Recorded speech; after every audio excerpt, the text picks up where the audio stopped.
si phung là khu dần tìm nêu khát bẹ nêu khát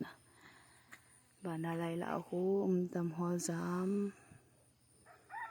cho hi màu trà hay thế màu trà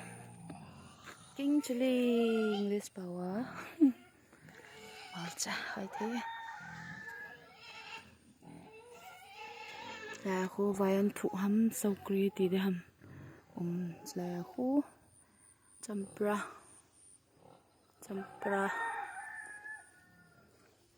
chỉ hết thụ bia thì họ có phong nhiều nữa lại là champra ban là ngà khu lên thế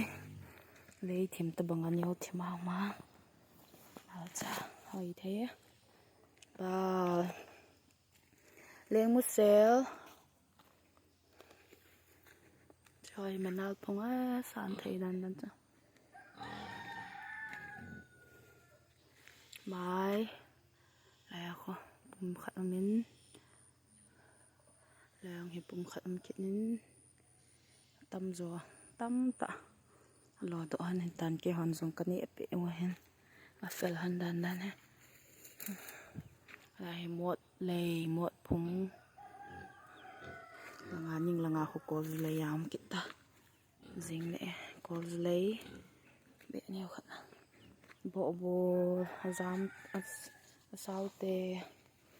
ai anh nêu khẩn